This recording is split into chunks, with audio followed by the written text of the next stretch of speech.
Hello, good morning, and welcome to Unacademy IAS, a one stop destination for all the English medium civil services aspirants. This is Shyam Kaggod here, dealing with the Hindu news analysis dated 25th April 2025. And in today's session, we'll be taking a total of 11 articles, 8 of them from the Hindu edition, that is Delhi edition, and the remaining 3 are from Indian Express. This has been done in order to ensure that whatever is your current affairs requirement will be addressed and you'll be able to answer and score very well in the upcoming civil services examination. If you like this initiative, do not forget to hit the like button, and if you're yet to subscribe to our YouTube channel, kindly do it right now. Now, before I go forward, please do let me know in the chat section that I'm audible and visible for everyone. Do let me know. Either you can give me a thumbs up or you can simply write YES. And if you're very lazy, feeling very lazy today, simply type yes. I'll understand. That is alphabet yes. Okay, done. Let's start then. So these are the total 11 articles.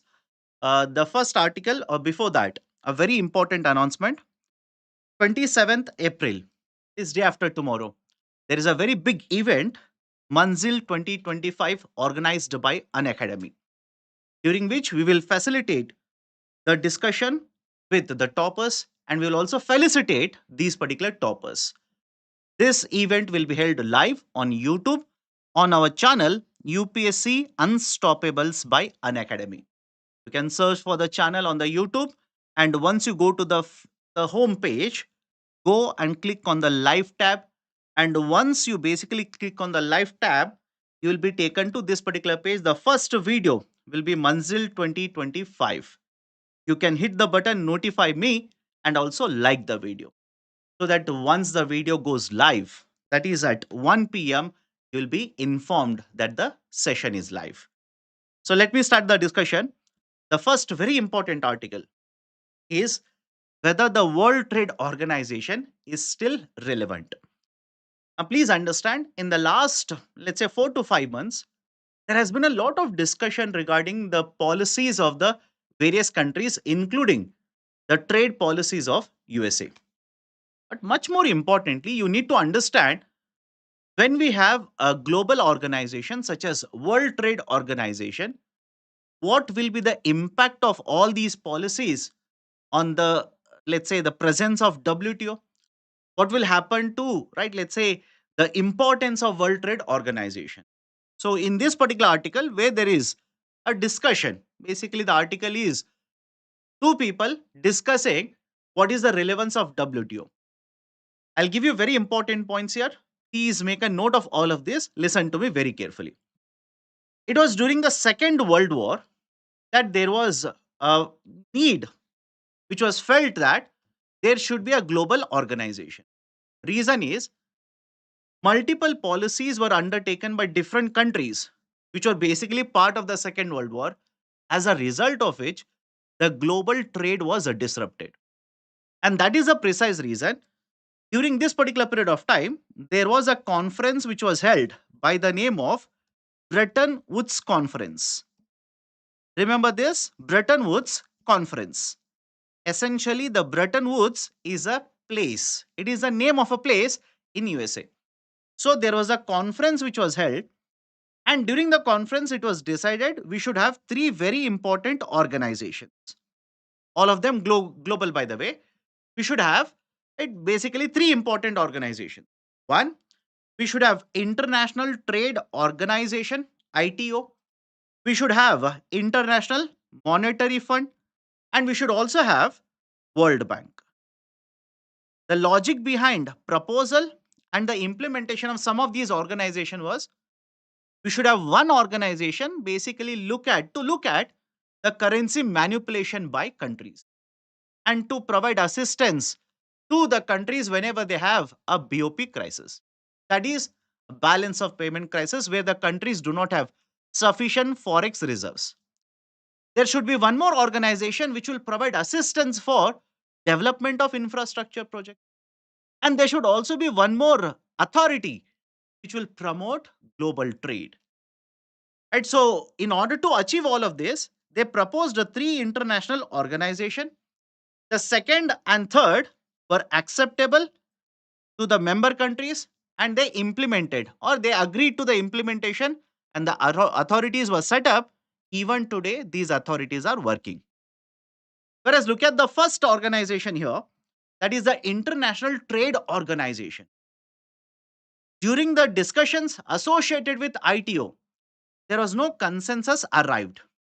The member countries were not were not agreeing or accepting to what were the proposals which were put forward by other member countries. That is the precise reason we were not able to establish ITO, and instead of ITO, we established a stopgap arrangement. We established a temporary measure, and that is very famously referred to as GATT, General Agreement on Trade and Tariff. Right? GATT. GATT as a proposal was accepted in 1947, came into force in 1948. But mind you, GATT was one, a temporary arrangement, and second, it was very narrow in terms of implementation. That is, it only covered the merchandise trade. It covered only the trade in goods. And that is the precise reason, over a period of time, again, the negotiations have been conducted, as a result of which, 1995, we established World Trade Organization, WTO. WTO is essentially a body against, let's say, GATT, which had a narrow coverage of only merchandise. WTO focuses on goods, services, intellectual property rights, etc. But importance of WTO was that essentially WTO would function as a place where negotiations would be conducted. All the member countries would come together, conduct negotiations, talk to each other, come to a consensus, and then implement this particular agreement or a proposal, etc. Second very important point associated with WTO was multiple agreements have been signed under WTO. For example, you have agreements such as TRIPS agreement, you have TRIMS agreement, you have GATS, you have SCM, you have agreement on agriculture, AOA, etc. So multiple agreements have been implemented. Now somebody has to keep a watch, review whether the member countries are adopting, implementing these agreements correctly or not. So the second very important function was essentially review of the policies or the measures which have been undertaken by the respective members under WTO. And the third very important function of WTO or the objective of WTO was to ensure if there is any dispute. Let's say USA has a dispute with India, again in context of trade, in context of goods, services, etc. If India has a dispute with UK, if India has a trade dispute with Brazil, etc., to resolve the trade disputes, we had a proposal, we set up a body under World Trade Organization. So please remember, amongst multiple functions which are carried out by WTO, the most important functions are these three. Now, why is there a lot of discussion regarding whether WTO is operational today or not? Whether WTO is effective or not? Let's understand when you look at what has a WTO done or achieved under these three functions. The first one, negotiations. Has there been negotiations being conducted under WTO by the member countries in recent times? Yes. Every often you will come across the concept of ministerial conference. Ministerial conference. So during the ministerial conference, the member countries do come together, conduct negotiations, talk to each other. But what was the latest or what was the biggest outcome of these trade negotiations or the ministerial conference in the last 1 decade? Can you pinpoint and say, sir, these are the achievements of these negotiations in the last 1 decade, last 1.5 decade, etc.? Argument is post 2001, after the Doha conference, the argument is there has been not much achieved by the ministerial conference.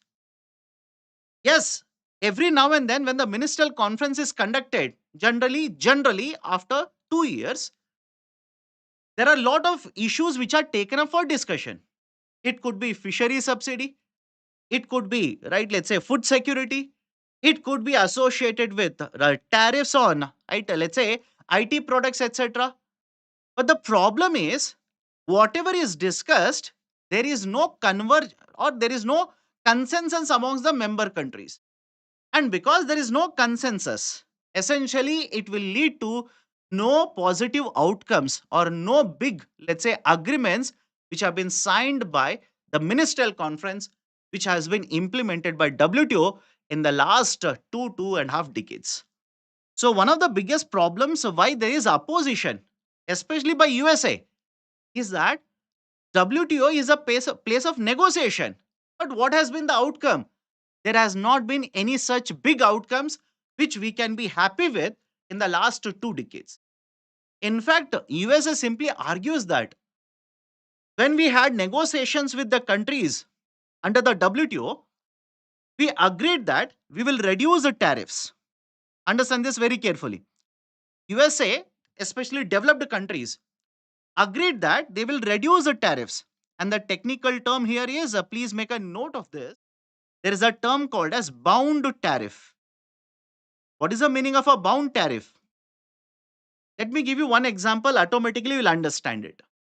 Why is that India is imposing, let's say, 100% tariff or 70% or 80% tariff on some of the products? And why is that USA until now was imposing tariffs in the range of 10%, 8%, 12%, etc.? Reason is the member countries under WTO basically come under certain regulations. They will basically guarantee WTO that we are not going to impose a tariff beyond this particular percentage. And that is called as a bound tariff. So historically, USA and other developed countries have basically communicated to WTO and other member countries that their bound tariffs will be much lower. And they expected that other countries will follow the same thing and provide benefit to USA over a longer period. But USA now says this has not been reciprocated by other member countries. And that is the precise reason USA says, I do not have the confidence on the functioning of WTO. Right? Next point. There is a concept of consensus. Correct? There is a concept of consensus under WTO, which means whenever anything important has to be passed by the WTO, agreement has to be signed by the WTO, all the member countries should agree to it. Many experts argue that one of the biggest hurdles in terms of WTO functioning is the principle of consensus. Because we are not able to get the consensus from all the member countries, many of the, let's say, functions of WTO are affected by.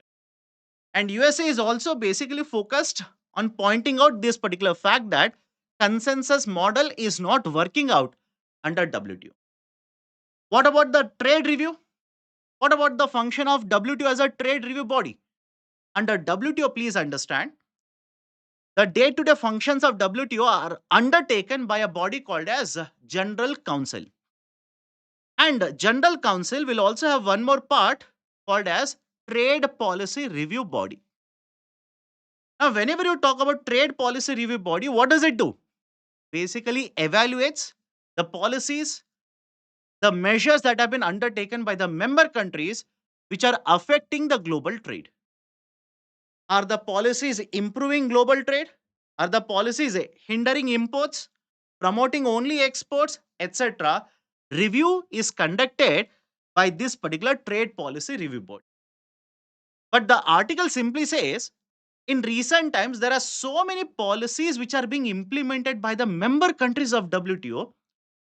There is no transparency in revealing the information to the Trade Policy Review Body. And they are not revealing all of this information. They are not giving correct information to TPRB. As a result of this, even this particular function of WTO is not being performed correctly. And the third function is a dispute, trade dispute. In the earlier session also I've told you this.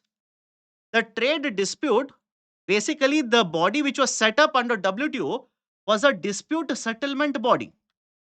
But now, under the concept of a dispute settlement, the appellate body is not functioning. And because the appellate body is a dysfunctional, the whole process of settling the dispute has become useless or has become stalled now. So I hope you understand this.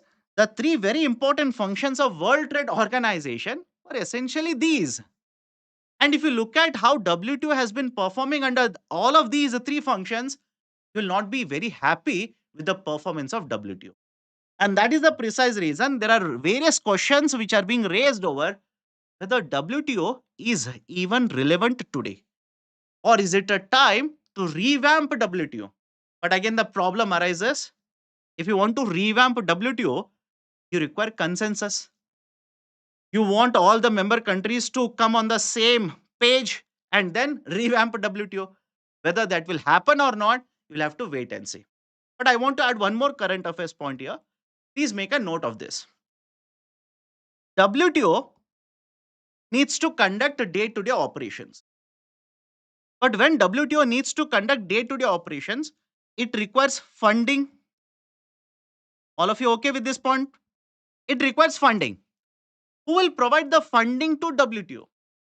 Generally, one question I come across in my classroom program is, one or the other student will ask me, sir, when WTO conducts, let's say, ministerial conference, they will book a very big hotel, multiple cars are booked, etc., etc. From where does WTO get this money? The WTO basically collects this money from the member countries. Most of the amount that is used for the annual budget of WTO is the amount that is collected by the member country. Now, is it right basically fixed for every country like this? Remember this, WTO essentially uses a formula. The World Trade Organization uses a formula where majority of the weightage is given for how much of the total global trade is conducted by this country. So there is a formula which will be used, and based on that, the member countries will contribute the money to WTO. And I'm pretty sure all of you are able to understand to which direction I'm pointing at. The United States of America, for this year, so far, has not provided the contributions to WTO. I hope you understand. So far, USA has not given its contribution to WTO. And if you're wondering, sir, how much is the contribution from USA? More than 20%. More than 20% generally comes from USA. And so far, the funds have not been released. And that's the reason even the functions of WTO, the day-to-day operations of WTO are under the scanner now. Whether they will be able to continue the same operations, whether they will be able to continue with the same number of people, whether just like a private sector company, right, these, let's say employees of WTO will also lose the job. We'll have to wait and see what will happen. And so these are certain very important points associated with, right, the first article, important by the way. And associated with this, I've given a question for you to practice mains answer writing. Discuss the factors that have contributed to the decline in the role of World Trade Organization. Also mention the impact of declined importance of WTO. A lot of you will basically ask me, sir, first part of the question, yes, I can easily write. What about the second part of the question? What is the impact of declined importance of WTO?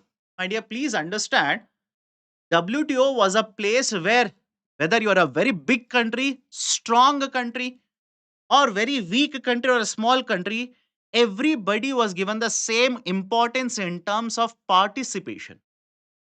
Right? Unlike, let's say, IMF, where the concept of voting is present, weightage of voting is present, in WTO, it's not like that. Every country has to participate, every country has to be part of consensus. Now, if WTO becomes dysfunctional and you want to negotiate with, let's say, USA, don't you think USA will try to impose its own interest whenever they want to, right, let's say, negotiate a trade deal with you? And so I hope you understand there is an importance to WTO. Yes, it is dysfunctional. Yes, it has problems. But should you simply say, if there is so much of problem with the WTO, let's abolish WTO? Absolutely no. Let's reform the WTO. Let's ensure WTO becomes functional. Let's bring in all the member countries together. Let's have certain give and take and ensure WTO becomes operational and much more efficient. Okay, done.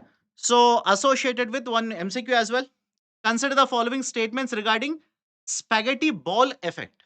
I have not discussed this, it was not there in the article, but in recent times, I was reading an article in the Mint newspaper last week to be very precise.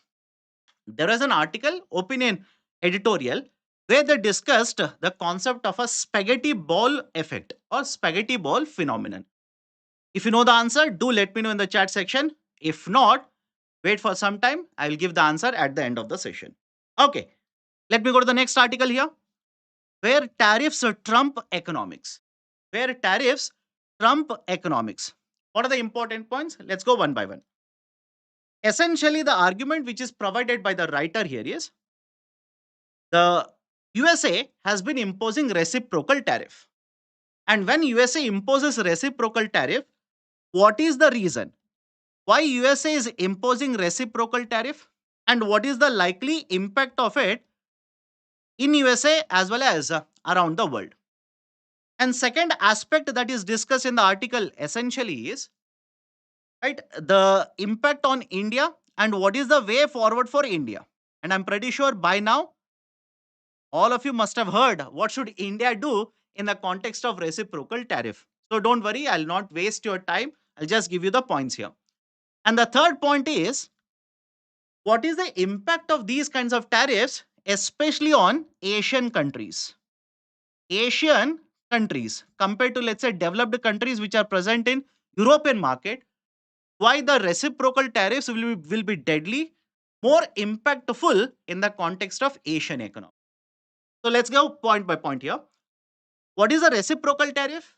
Essentially, the government of USA is saying, whatever tariffs you are imposing on my exports, when they reach your shore, when they land or when they enter into your market, I will be imposing the same rate of tariff. Simple. Okay. That is the idea of a reciprocal tariff or tit for tat tariff. Why is the government of USA imposing it? Their argument is USA has a very high trade deficit. USA has a very high trade deficit. Essentially, USA is importing more compared to how much it is exporting. And as a result of which, there is a huge amount of dollars which are flowing out of the USA market. I want to address this particular deficit. Will it be helpful for the USA market? Some experts argue, yes, it will be helpful. Many experts disagree. Their argument is USA market may not be competitive enough. Simple. USA market, the producers in USA may not be competitive enough. That is, they cannot substitute all the imports which are coming from the foreign market at the same cost. As a result of which, there might be inflation that could be caused in the USA market. This is one issue. Second issue is, will it have an impact only on the USA market? Of course, no. It will also have a huge impact on other trading partners of USA. India is exporting goods and services to USA. Again, please understand, focus should be more on merchandise because they're talking about merchandise here. So when India is exporting this much amount, around 80 plus billion dollars to USA, if the reciprocal tariffs are imposed, it is said that around 7 plus billion dollar worth of merchandise would go down from being exported to USA from India. Essentially, argument is here, I hope you understand this, because the tariffs would increase the market price, imports would go down. Rather than importing from India, they might import from some other country. Rather than importing from India, they might manufacture in the domestic market. But will it have an impact on exports from the trading partners? Of course, yes. So the whole global trade would be disrupted. The supply chains in the global market would also be disrupted. There will be impact on the overall GDP of the global market. So this is the first aspect. Second aspect, What should India do then? What is the solution to India? Right? Argument is very simple here. One, India should conduct negotiations with USA, sign a bilateral trade agreement, which I'm pretty sure all of you are listening about and reading also in the newspaper every day in and day out. India is negotiating a trade agreement with USA. What are the details of it? Please wait. Let the government announce it first. Second, India should also diversify its exports. Why? We are too much dependent on certain type of exports to USA. We are too much dependent on exports to USA. So rather than only exporting to USA too much amount of these goods, diversify it.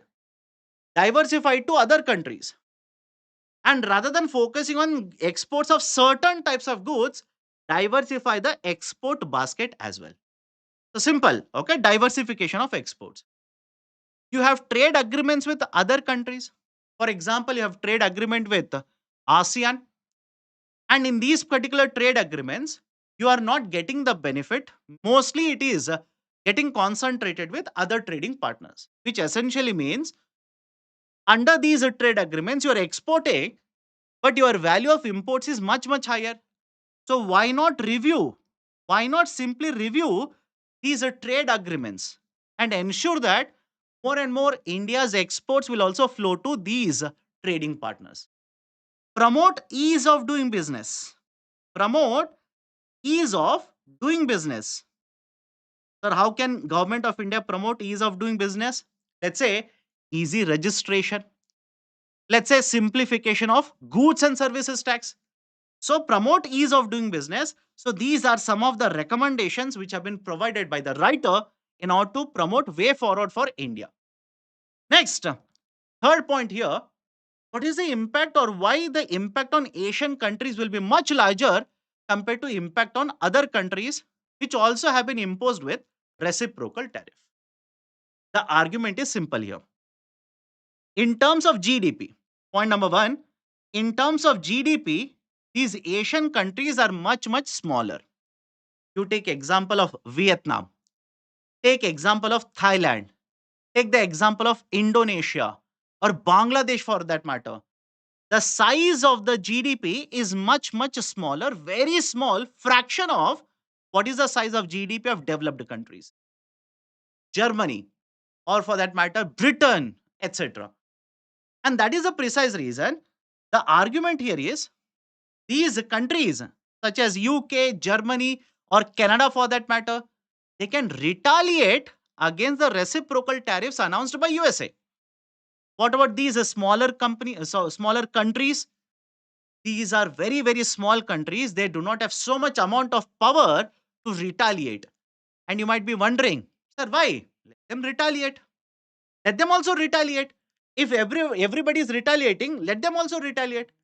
The argument is a large chunk of their GDP essentially is because of exports. I hope you understand this particular point. A large chunk of their GDP is because of exports. And because the exports contribute so high to the GDP, if let's say a small country such as Vietnam or Cambodia for that matter retaliate and impose a higher tariff on, let's say, USA president will further retaliate. The whole trade that is conducted between these countries and these smaller countries and USA will be disrupted. Lot of jobs will be lost in these smaller countries. Exports would be affected, etc. The argument of the writer is these smaller countries cannot retaliate just like China has retaliated towards the USA tariff. Right? So the impact on these particular countries will be much larger.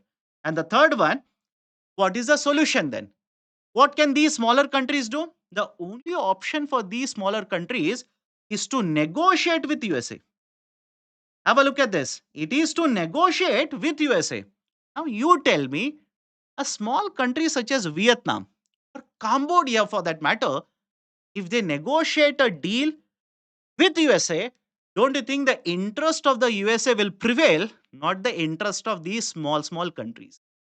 And that is the precise reason the writer simply says the impact of such policies such as reciprocal tariff will be much larger on smaller countries in Asia, not on the larger countries.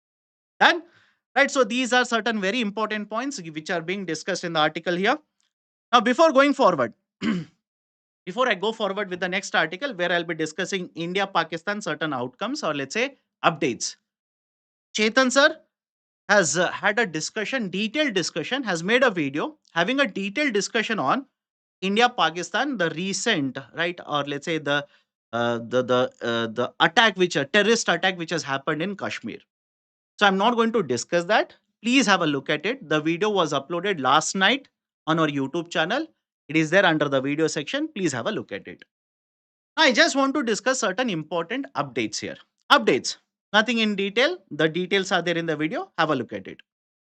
What are the details I want to provide? One, why the attack or the dastardly attack? Why this kind of attack has taken place? Right. And second, the government of India now has made an announcement that the Atari border, the border which connected India and Pakistan, the land border or the route which was taken for conducting trade between India and Pakistan, the border will be completely closed now. No trade would be taking place. Very right step towards basically addressing the issue of terrorism. So whatever I discuss now, please understand, I am not promoting trade, by the way. Is it okay? I'll have to be very careful here because some of the students will misconstrue what I'm discussing and basically say, how can you promote trade between India and Pakistan when all of this is happening? No way. You cannot negotiate with a person who has come to the negotiation table with a bullet, with a gun. You cannot negotiate at the gunpoint.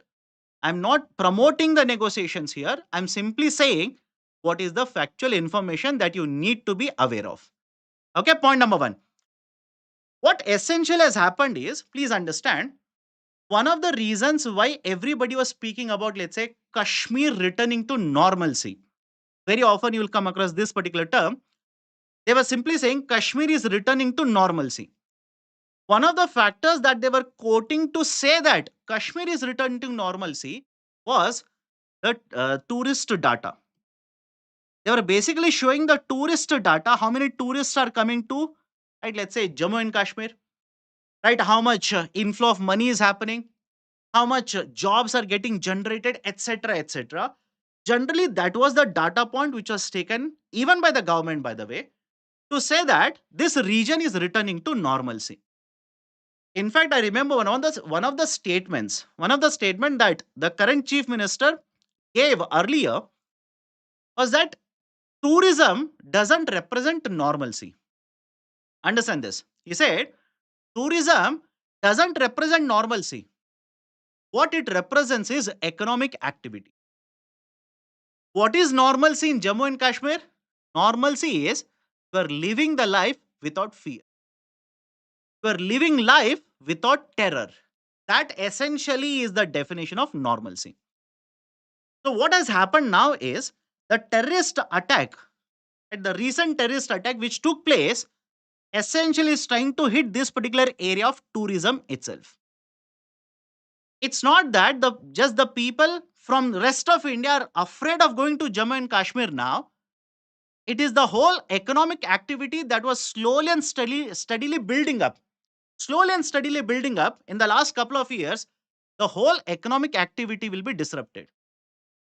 And mind you, at the end of the day, how much money you have to purchase food, how much money you have for education, how much money you have to purchase clothing, etc., etc., that matters a lot. That matters a lot. If there is no economic stability, the whole region will again get destabilized. People will be involved in some other activities which are against the state. And again, the whole idea of destabilizing will be done through these kind of terrorist attack. And that is essentially what the article says here. This attack was done in this region specifically for destabilizing economic activity. And why in this particular region? Why in the Pahalgam area itself? This region is known for two very important things. One, this region basically falls in one of the two routes which we take to reach Amarnath. It is basically the route through which we pass to reach Amarnath. And second, it is also a very picturesque area, very well known area for, right, let's say the tourist spots. There is a pine forest which is present in the region which attracts a lot of tourism. So, various experts have stated the reason why the terrorist attack took place in this region is because of these two reasons. And just to show to the world that even when the vice president of USA is present in India, we can conduct a terrorist attack. We can basically show to the world that no, this region is not normal. Still, there is right abnormal activities that are happening in the region. So that is one point of discussion which is happening, which is discussed in the article here. Second, like I said, Government of India now has basically stopped all the trade that is happening through Atari border between India and Pakistan. What are the important points? Please make a note of this. Couple of days ago, I had a discussion regarding a concept called as most favored nation. All of you remember this? Most favored nation, MFN. And what is the basic idea of a most favored nation? You cannot discriminate amongst your trading partners.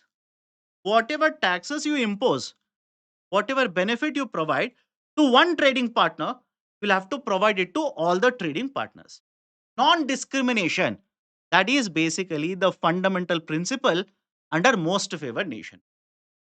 But please understand, 2019, remember this, 2019, the government of India withdrew the most favored nation that India had given to Pakistan. Is the point clear to all of you? 2019, government of India basically withdrew the status of MFN that we had given to Pakistan. And when you withdraw and do not provide the MFN status to a particular country now, you can target the exports coming from that country, impose very high tariffs. That is perfectly allowed. Is the point clear? If I have not given a MFN status to a particular country and the exports are coming from that country, I can target them. I can impose 200% tariff. I can impose 300% tariff. WTO will not interfere here. Why? MFN status is not given to the country. So back in the 2019, the MFN status which was given to Pakistan was withdrawn by government of India. And that is the reason imports that were done by India from Pakistan through this particular, let's say, checkpost or the border gate attracted 200% tariff, 200% duty. The point clear? So remember this. India has not given MFN status to Pakistan. We import, we export, we impose very, very high amount of tariff because there is no MFN status given to Pakistan. And how much is the value of the trade? Value of the trade is around $2 billion. India's total trade is more than $400 billion. This is around $2 billion.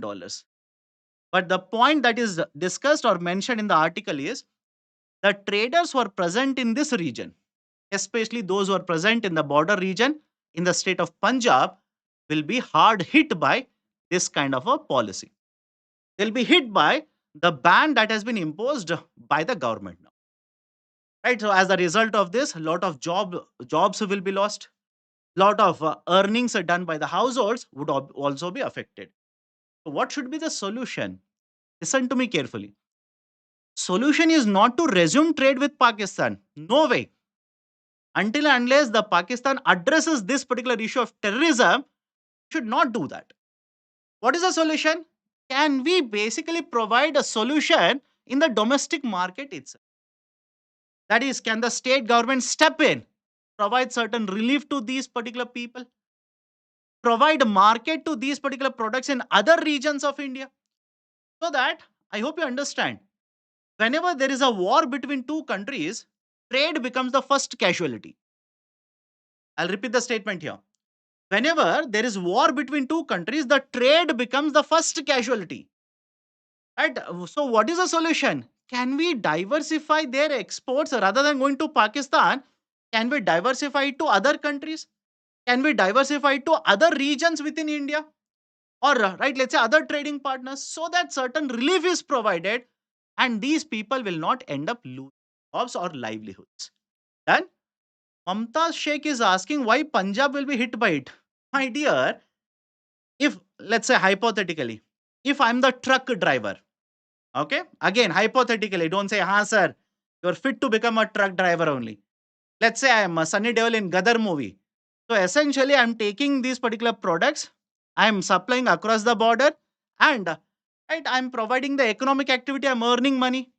Now, if the trade across the border is cut, if the trade across the border is cut, what should I do now? What should my household do? What a producer should do if that cannot be transported to Pakistan now? I hope you understand. The trade will be disrupted. Okay, one more update. Pakistan has announced that it will be shutting its airspace. What is the importance of this? Listen to me carefully. I'm pretty sure all of you can see there is a map exactly above my head. In the video, exactly above my head, there is a map. Just observe the map. The importance of this announcement is lot of flights basically pass through the Pakistan airspace starting from India, originating from India. These pass through the Pakistan airspace, enter into multiple regions. It could be European market, it could be West Asian market, etc. Multiple flights use the Pakistan airspace. Now, the government of Pakistan has announced that the airspace of Pakistan will be banned. Indian flights, I repeat, Indian aeroplanes cannot enter into this particular airspace. What does it mean?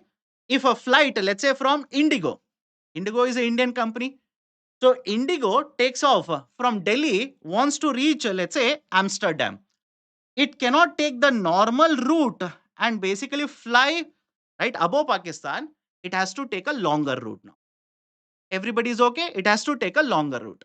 And please understand, will this announcement impact all the flight service providers? Answer is no. Reason being, this is applicable only to the Indian companies. If let's say this is Qatar Airways, think of this. If this is the Emirates, it is not applicable to them because they are foreign airliners. Only to Indian airliners it will be applicable. And point number two, will it have an impact on all the Indian airlines operating in India? Not necessary. Reason being, those particular airline providers who started the operations of flying the customers, let's say from the southern part of India, anyways, they were not passing the Pakistan airspace. We can see these other routes, the blue color lines. They anyways did not pass through Pakistan airspace. They earlier had a different flight route. So only to the northern Indian operations, this decision of Pakistan would be affecting. And affecting in terms of what? Point number one. Now the time taken to travel between these two destinations will become higher. And the cost of flying will also become bigger. Or the cost of operations will increase. Fuel requirement will increase. The cost of tickets are also expected to increase. In fact, after the announcement done by Pakistan yesterday, many of the Indian airline service providers. And so these are certain important points. Have a look at it. Everybody's okay? So these are the two updates regarding India and Pakistan. Okay. Sanjana Gupta is saying buffering. Is it the same for others? Is it the same for others? Please do let me know.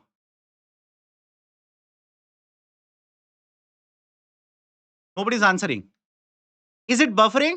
Am I audible and visible for everyone? No. Done. Let's go forward. Okay, one more article from Indian Express. Important. Consider mandating minimum vote share for even unopposed candidate. Supreme Court has given certain time period to central government to reply. What is the point here? Point is very simple. Imagine for let's say Lok Sabha election, initially 5 candidates have filed application to contest elections. Just before the elections or just before the election date, 4 of the candidates withdraw their nomination, withdraw their candidacy, which means out of 5 people, now there is only one candidate which is left out to contest election. In such cases, please have a look at this. In such cases, under section 53 of Representations of the People Act, RPA 1951, it simply says if there is a election which is supposed to be held, if there is only one position vacant and only one candidate is there, no opposition, unopposed. In such cases, the candidate by default will be announced to be the winner. Is the point clear? This has happened very recently in the Lok Sabha elections 2024. I'll repeat it again. Right? Imagine there is a election which is supposed to be held for one position, one seat. Out of all the candidates, everybody will withdraw their the candidacy. Only one person is left out, unopposed candidate.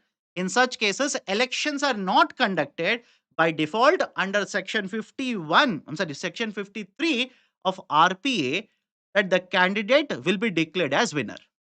This has happened in the past. It has happened in recent times as well. Now, what is the issue? The issue is very simple. There is a concept called as nota. None of the above. Okay.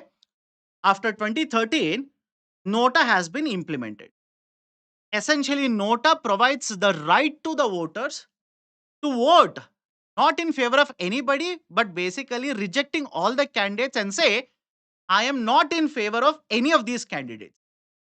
And you can express your view by pressing on the nota button. None of the above. So imagine in this election, if only one candidate is there unopposed, and the Election Commission of India, based on the rules or based on the RPA Act of 1951, will announce that this candidate is the winner and elections are not conducted, don't you think you as a voter, you have not been able to cast your vote in the election? Correct? Everybody is okay? You will not be able to cast your vote. Whether you wanted to vote for a candidate A, B, C, D or nota doesn't matter. But the election itself is not conducted. And what if imagine in a particular constituency, out of let's say 10,000 people, 7,000 people wanted to vote against this candidate. Right? 8,000 people wanted to cast a vote for nota. Although it doesn't make any difference, but the argument is your right to vote has been snatched away.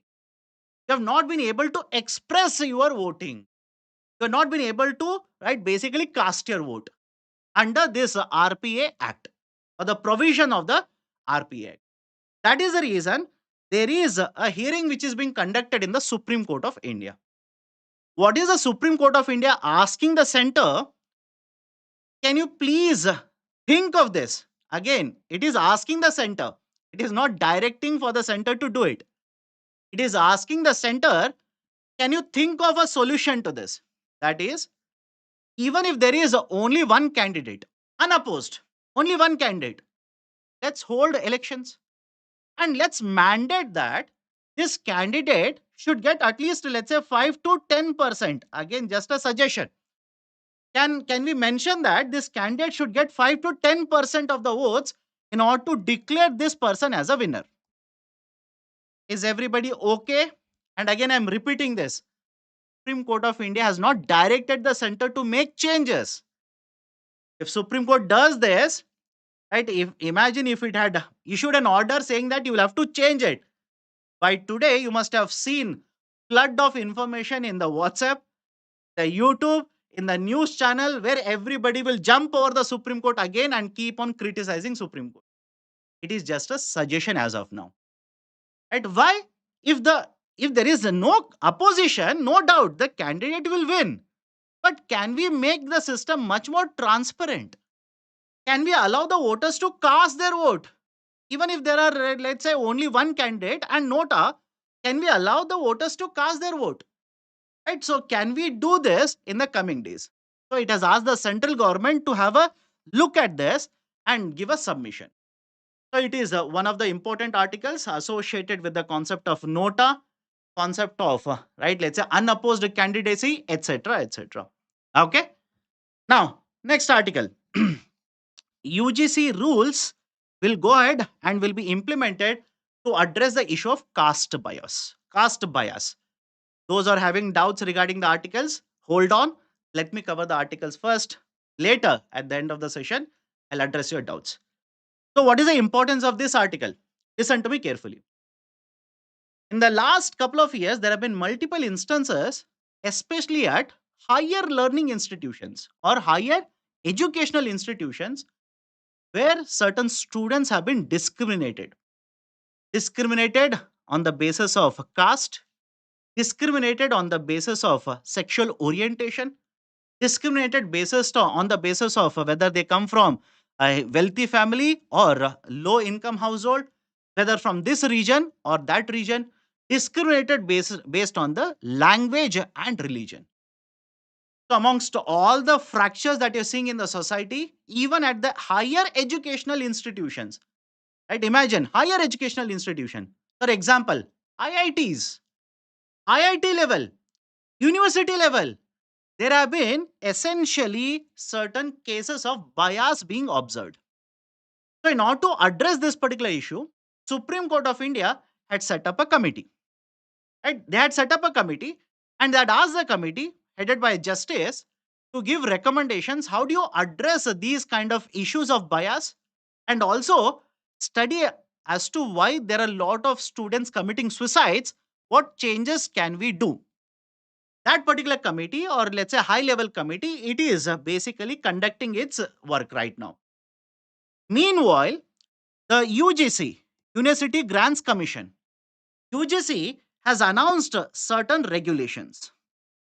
Has announced certain regulations.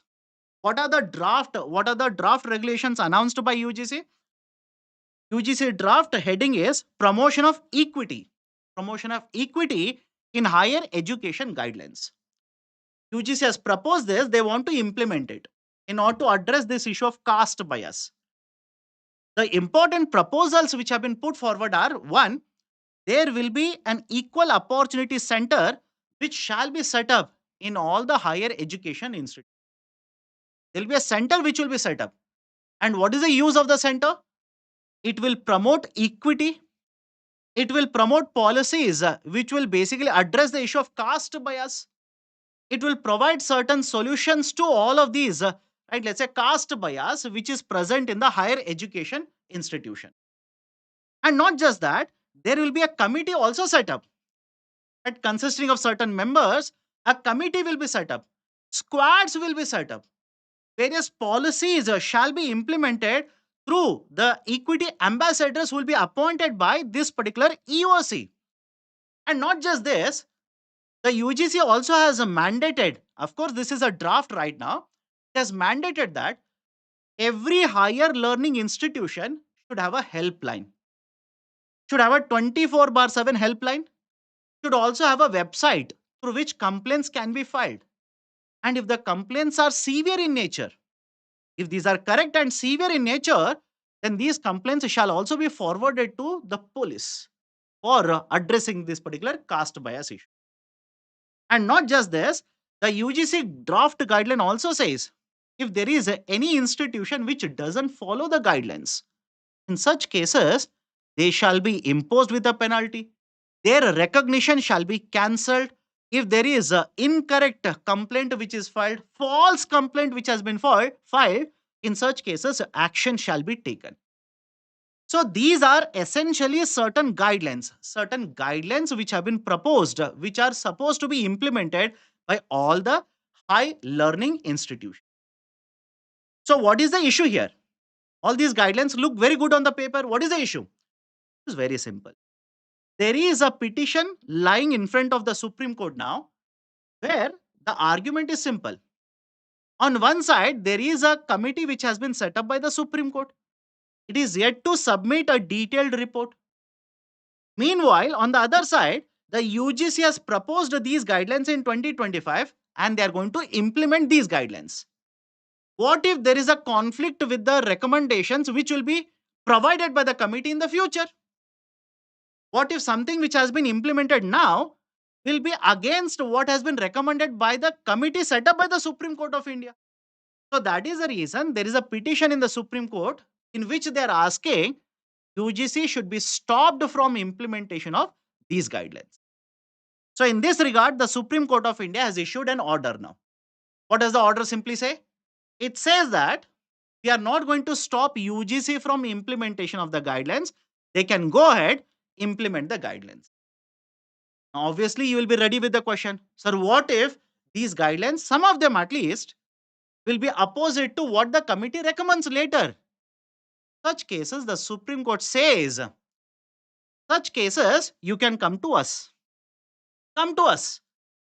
Right? We will look at the, right, let's say, contradiction later. But right now, if anything is being done in order to address this issue of a caste bias, why should I stop it now itself? Some of the people at least will get the relief because of these guidelines. So let's go ahead, implement the guidelines. Once the recommendations are provided, and if any of you are not happy with, let's say, how the guidelines are being implemented, etc., you can always approach the Supreme Court of India. Done? So this is one more very important article associated with a Supreme Court order. Next, one more article associated with again Supreme Court. Very interesting, by the way. Right? What is the point here? There is a law, POSCO law or POSCO Act. Right? This particular POSCO Act has certain provisions. For example, there is POSCO Section 19, Section 20, Section 21.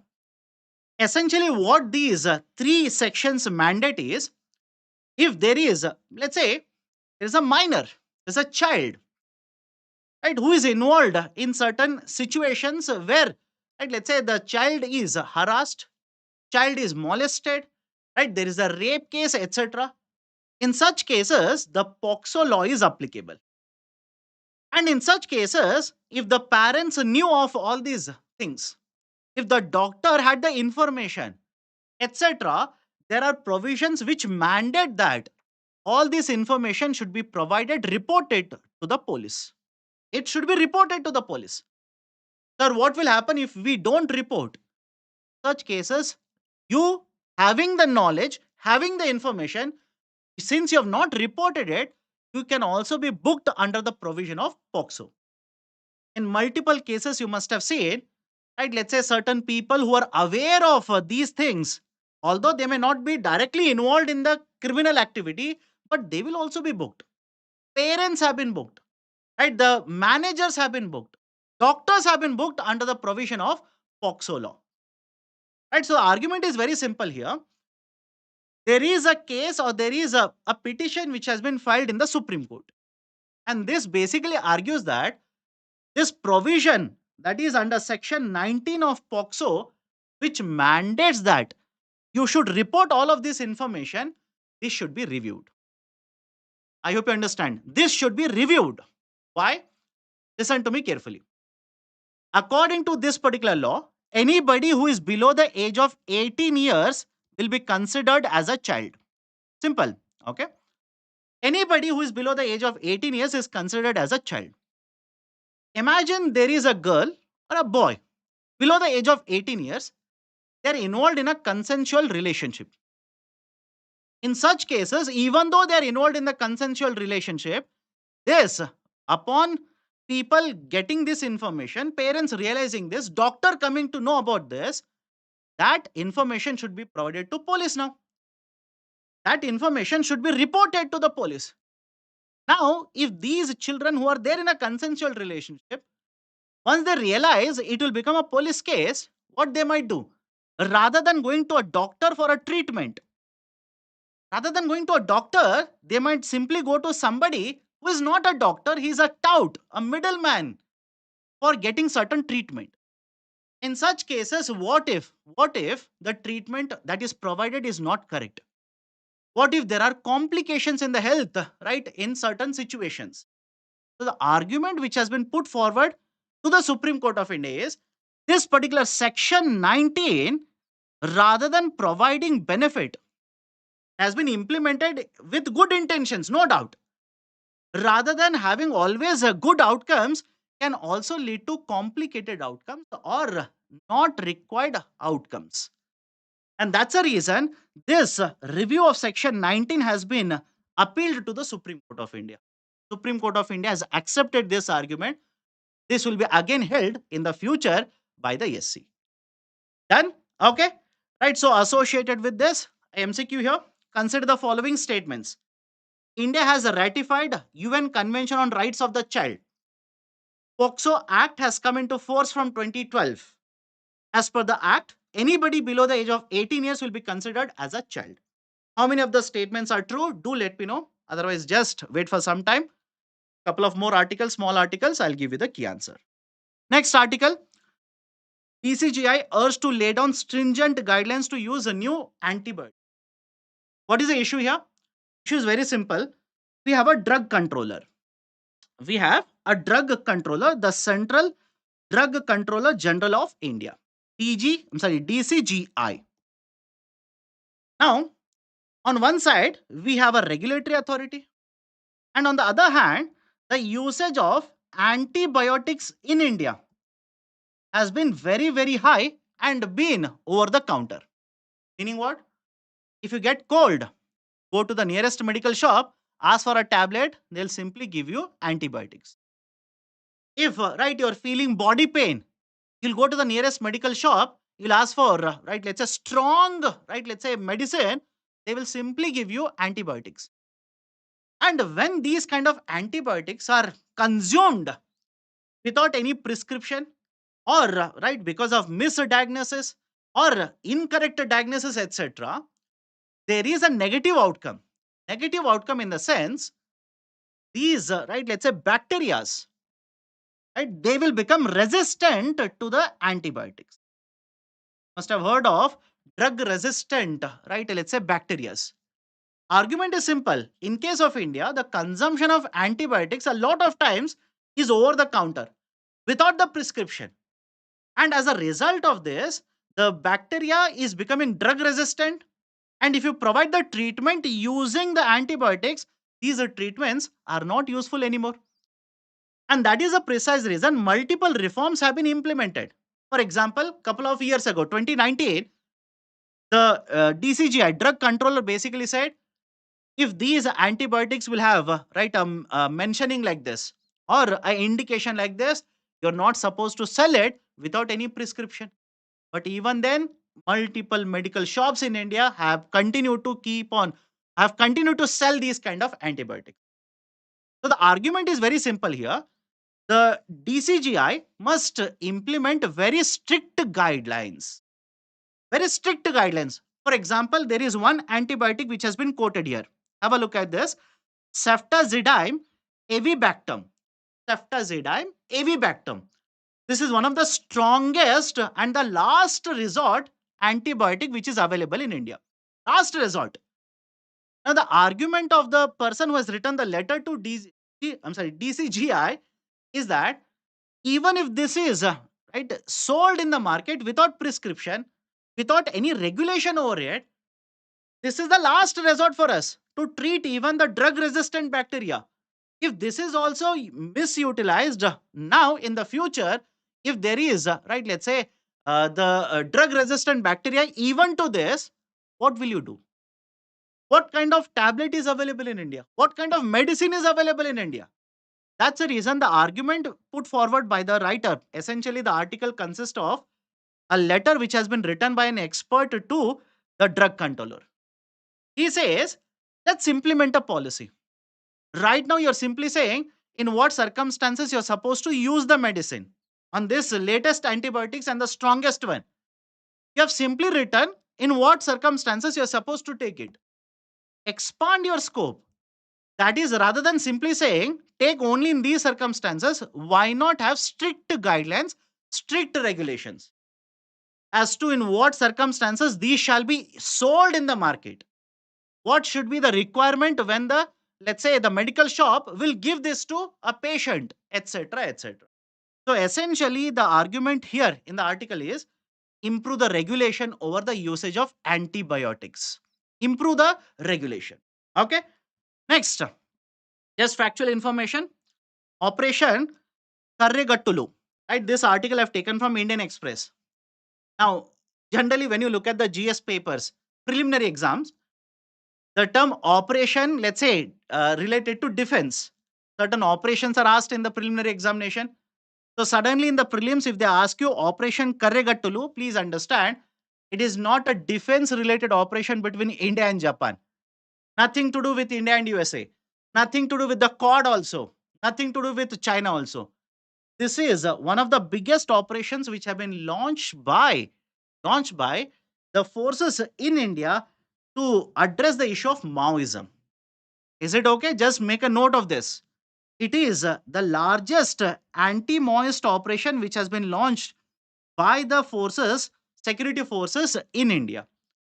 And this is essentially a right operation which will happen across multiple states. For example, it will start from Chhattisgarh, the Bijapur district in Chhattisgarh, will essentially culminate into right this particular Karreguttalu region. That is basically certain region where mountains are present in Telangana. Right. So please make a note of this. Right. UPSC can ask you this in the preliminary examination. Okay. Last article for the day. Lengpui Airport. Lengpui Airport. CISF takes over the security of Lengpui Airport in Mizoram. What is the importance of this? Last year in the preliminary examination, there was one question asked in the prelims based on an airport in the northeastern region. And this year, this airport will become important for you. Reason being, this is the first airport in Mizoram which has come under the control of CISF.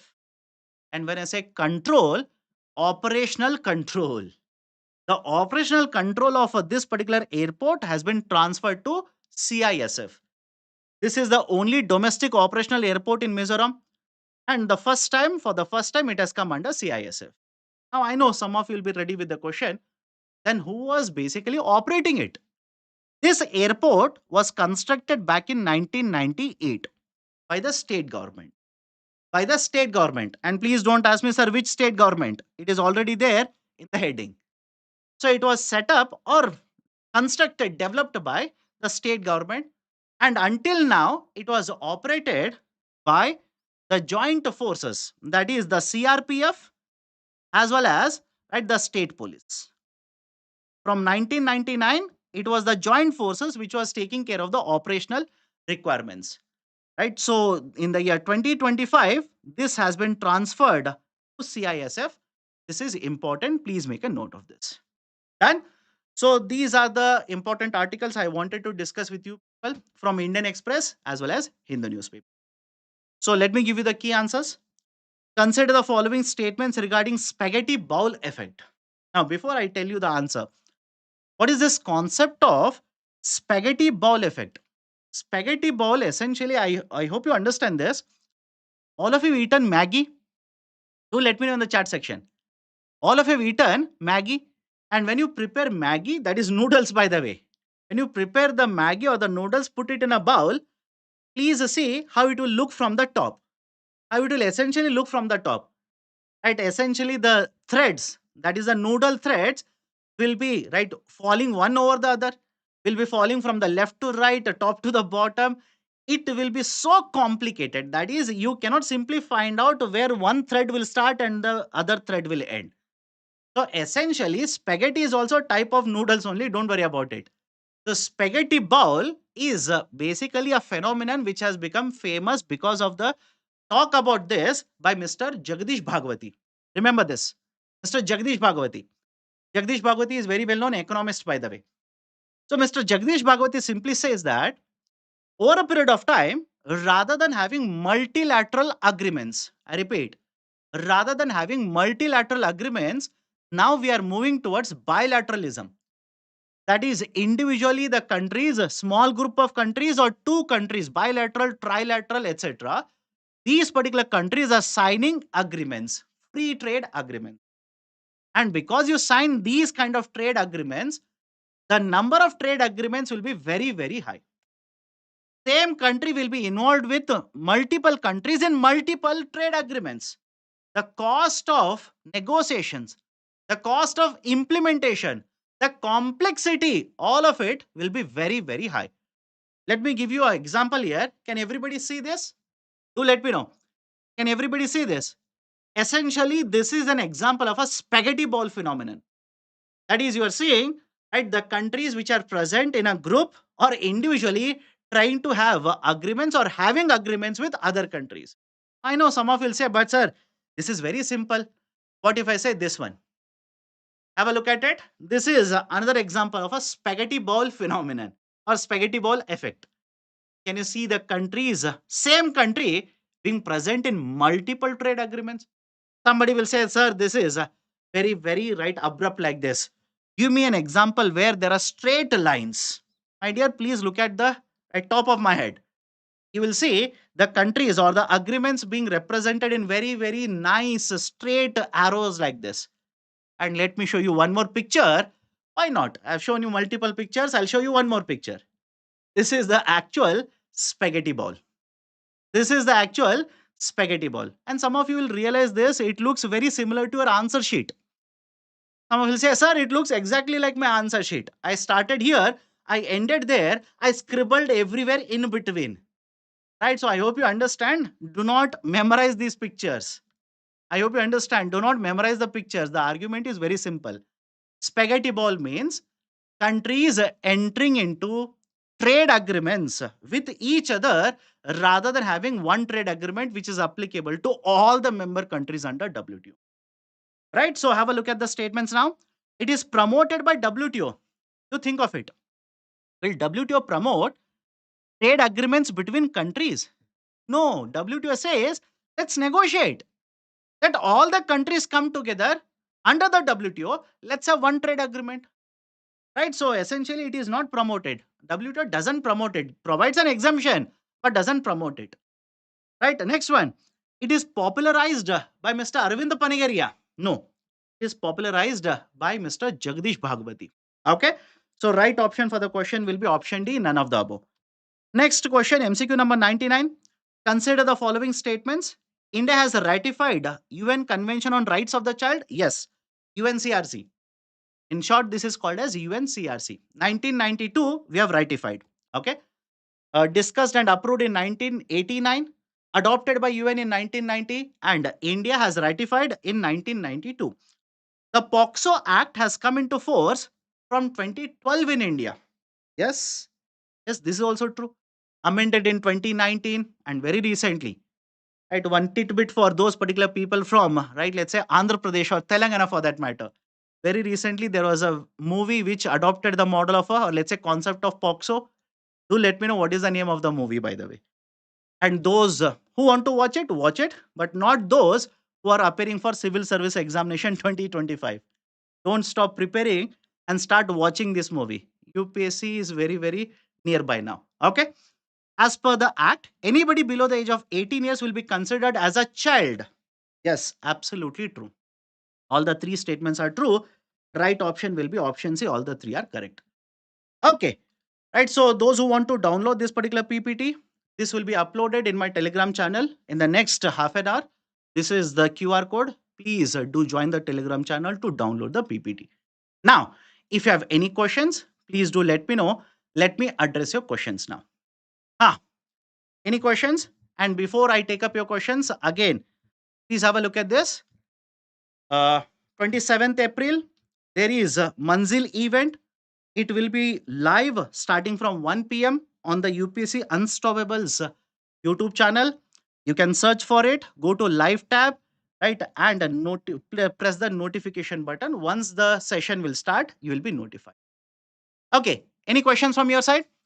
Monu Chaudhary, I will watch sir name please. My dear Court, Telugu movie, originally Telugu movie, Court, CORT, Telugu movie by the way, okay. And again, it is available in Netflix. I don't know whether it is dubbed into Hindi or not, but originally it is from Telugu. Uh, Ishwar UPSC. Sir, if only one person is there, why should conduct the elections? And again, 5 to 10%, etc., etc. It's a waste of time and cost also. If he gains 10% vote or finally he or she only elected. Yes. Yes. Will it lead to expenditure? Yes. But anyways, you have gone to the extent of arranging for the elections.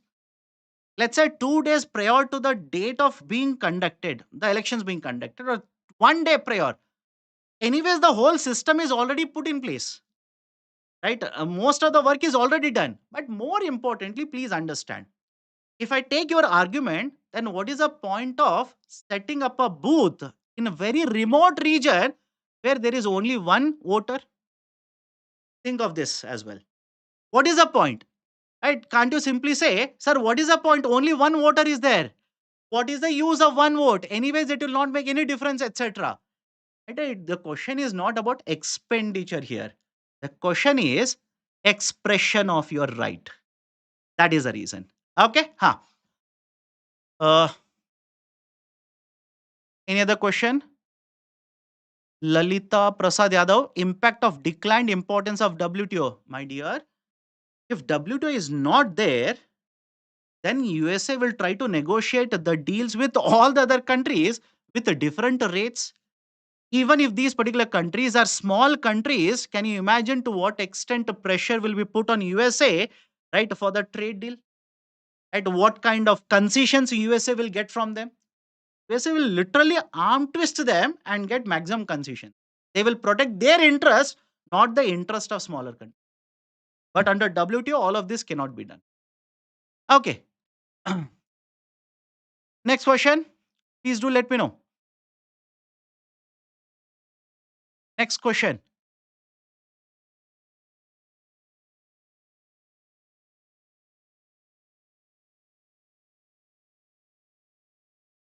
Okay. Ashok Saini AJ. Court versus nobody. Okay. Done then.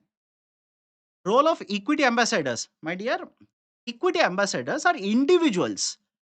Imagine a particular policy is being implemented to address, right? Let's say the caste bias.